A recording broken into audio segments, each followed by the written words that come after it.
De Newton, aquí les traigo un video sobre la luz, un tema que me gusta mucho, es bastante complejo de entender, pero una vez que lo podamos entender, sí te va a gustar. Allí te dejo el objetivo y los indicadores que vamos a ver en clase. Recuerda que si no pudiste ir a clases por algún motivo, aquí te dejo parte de ella. Entonces, para poder entender, lo primero es que la luz es un tipo de energía que nos permite ver los objetos que nos rodean. Fíjense que allí nosotros podemos ver distintos tipos de objetos y fuentes de luz. Por ejemplo, recuerda que nuestra principal fuente de luz es el sol y allí tenemos algunos objetos que podemos ver gracias a la luz o algunos elementos que son fuentes de luz, que emiten luz como está en el video. Allí tenemos varios ejemplos. Las características de la luz. Lo primero que la luz es un tipo de onda, ¿verdad? Es un tipo de onda electromagnética y transversal. La luz viaja en línea recta, fíjense, y la luz se comporta como una onda y como una partícula.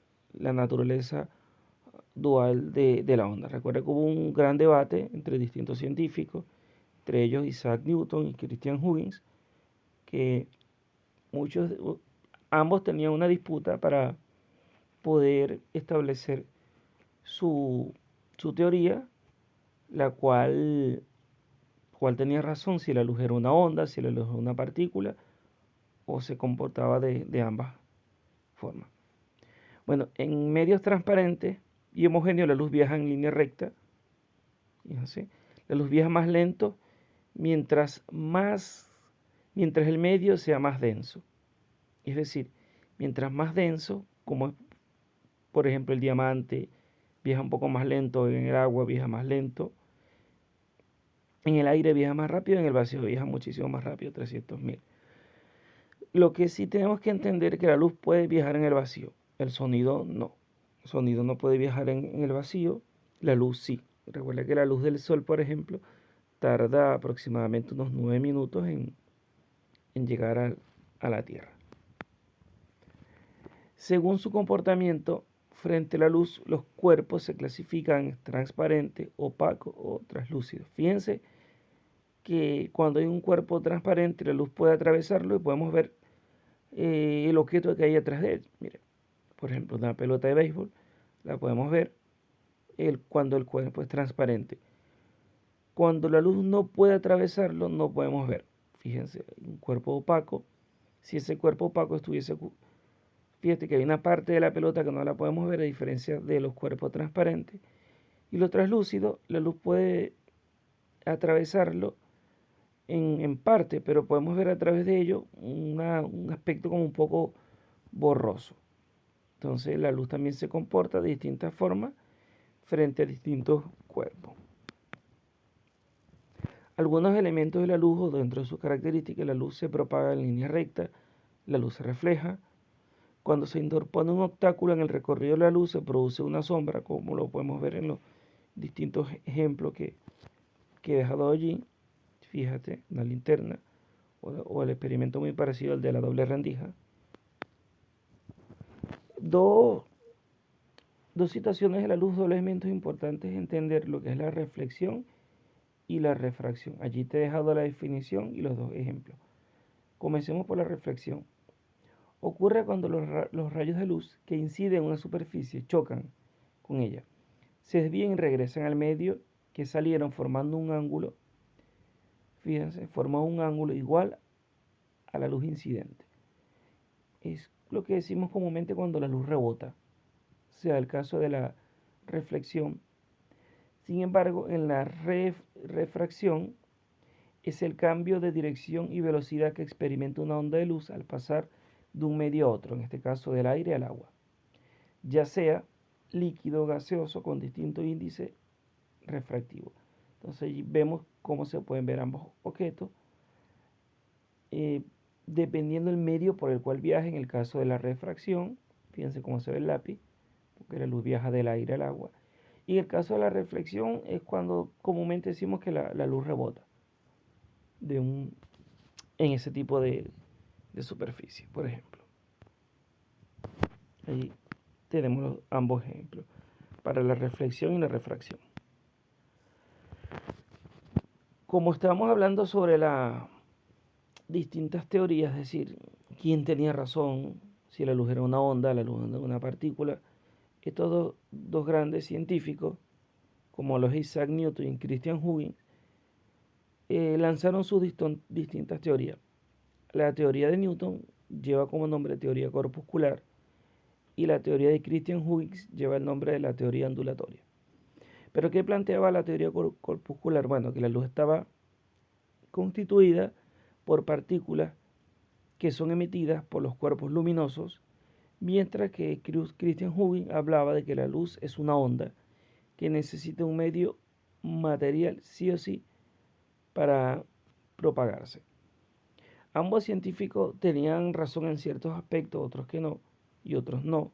En lo que decía, por ejemplo, Christian Huygens hablaba de que la luz es un tipo de onda. Claro, la luz es un tipo de onda electromagnética, pero la luz no viaja a través de una onda electromagnética. La luz viaja en línea recta, pero se comporta como una onda electromagnética. Lo que no podía explicar Newton era por qué los cuerpos no pierden masa al emitir corpúsculos, porque algunos corpúsculos se reflejan y otros se refractan. Eso no lo pudo explicar. Y lo que tampoco pudo explicar Huygens era por qué la luz se propaga en el vacío y el fenómeno de la interferencia. Entonces hubo un gran debate, pero obviamente años después se demostró con distintos experimentos que ya vamos a ver y distintas teorías de que la luz tiene naturaleza dual, es decir, se comporta como una onda y se comporta como una partícula. Que la teoría corpuscular de Isaac Newton aparece en el siglo XVII y Newton planteó que la luz estaba formada por pequeñas partículas llamadas corpúsculos, mientras que la teoría ondulatoria de Huygens propone que la luz es una onda que se propaga en un medio llamado éter. Lo que obviamente surgió una gran pelea, una gran disputa entre ellos, y luego se dieron cuenta de que la luz es un tipo de onda electromagnética, sí, pero no que la luz viaja en forma de onda. La luz viaja en línea recta. La luz está formada por corpúsculos, sí, eso lo planteó Isaac. Luego aparece un experimento de Jung y este experimento da con un nuevo fenómeno y trataba de explicar acá, dar respuesta al fenómeno de la interferencia y el fenómeno de la difracción con el experimento de la doble rendija, y aquí también se podía demostrar que la luz podía comportar tanto como una onda como una partícula. Este experimento demuestra que la luz se difracta y además experimenta superposición e interferencia. Entonces, con este experimento de la doble rendija, Jung logró demostrar nuevamente que la luz tenía distintas características. La luz como onda electromagnética. Cuando aparece la teoría ondulatoria de uno de los grandes científicos, como lo es Maxwell, este físico inglés planteaba que a través de los distintos cálculos matemáticos, él desarrolló la idea de que la luz es una onda electromagnética, y eso es cierto, la luz en verdad es una onda electromagnética. También él logró aportar de que se puede transmitir en el vacío con una velocidad constante, 3 elevado por 10 a la 8 metros sobre segundo. Con esto se desecha la existencia del éter, que era un elemento que había agregado Christian Huygens. Las ondas electromagnéticas. Bueno, Maxwell en el año 65, 1865, analizó distintas ecuaciones que describen las interacciones entre campos eléctricos y magnéticos. Se dio cuenta que existía una perturbación, algo que las perturbaba entre ellos. Cada cambio del campo eléctrico, en este caso, pueden engendrar dentro de su próximo campo magnético o inversamente cada variación del campo magnético eléctrico, que a su vez genera un nuevo campo magnético. Ambos campos se perturbaban, ocurrió una perturbación que se propagan en el espacio en una velocidad muy cercana a la luz. Recuerda que hasta ahora no hay nada que pueda viajar a la velocidad de la luz. Este tipo de fenómenos se le llaman ondas electromagnéticas. Al poco tiempo se llegó a la conclusión de que la luz no era más que una onda electromagnética. Y allí están los ejemplos de un tipo de onda electromagnética. Luego aparece para consolidar más el tema de la luz, a finales del siglo XIX, el efecto fotoeléctrico que lo iba a mejorar Albert Einstein, pero él no lo creó, simplemente lo iba a mejorar. A finales del siglo XIX se observa que las superficies metálicas emiten electrones cuando se exponen a la luz ultravioleta. Fíjense cómo lo podemos ver allí. Este fenómeno solo puede ser explicado basándose en la teoría corpuscular, que la luz también está compuesta por corpúsculos, como lo planteaba Isaac Newton. Entonces allí está un ejemplo de lo que es el espectro fotoeléctrico con fotoelectrones, que son cargas negativas. Luego, en el año 1905, Albert Einstein siguió con el efecto fotoeléctrico y él plantea que el efecto fotoeléctrico se produce porque cuando la luz o un fotón, la luz o fotón, se comporta como una partícula que golpea el electrón y entrega una cantidad de suficiente energía que lo expulsa por el metal. Entonces, esto es lo que era la explicación del efecto fotoeléctrico y él recibe, de hecho, el Premio Nobel de la Física en el año 1921. Lo extraño es que no recibió el Premio de la Física la teoría de la relatividad. Entonces, no fue algo bastante controversial. ¿Por qué no recibió el premio por la teoría de la relatividad y sí por el efecto fotoeléctrico?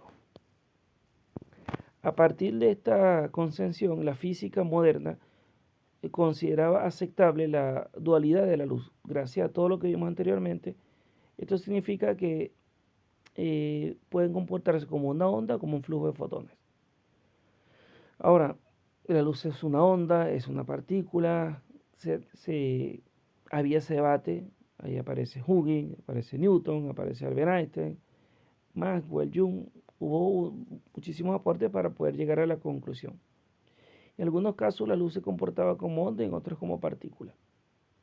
Los fenómenos relacionados con la propagación de la luz son explicados a través de la teoría ondulatoria, mientras que aquellos relacionados con la luz, con la interacción de la luz como materia, como el efecto fotoeléctrico, están basados en la teoría corpuscular de Newton.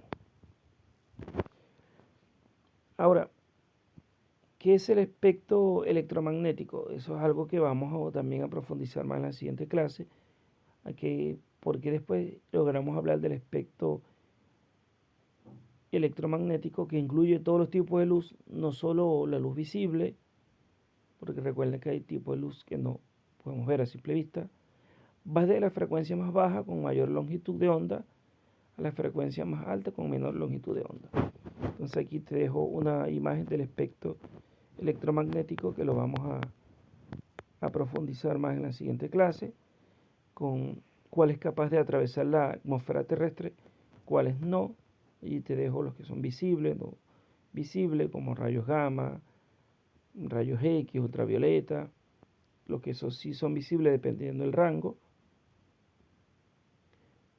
Entonces este tema de la luz es bastante complejo, pero muy bonito de entender cuando lo podemos analizar en profundidad. Y los trabajos de Newton y Huygens fueron clave. Fueron clave. También fueron clave los trabajos de Maxwell, porque la teoría de la relatividad no hubiese tenido sentido si los avances que hizo Newton y Maxwell. Esos avances Albert Einstein los tomó Y a raíz de ahí, él encontró una incongruencia entre los cálculos matemáticos de Newton y Maxwell y por fin logró sentar las bases con la teoría de la relatividad. Así que bueno, este es uno de los videos más largos que he hecho. Espero que lo puedas ver, lo puedas entender, lo puedas analizar, puedas entender mejor el tema de la luz y seas tú el próximo Isaac Newton, próximo Albert Einstein o María Curie de la ciencia. Así que nos vemos en un próximo video. Chao, cuídense.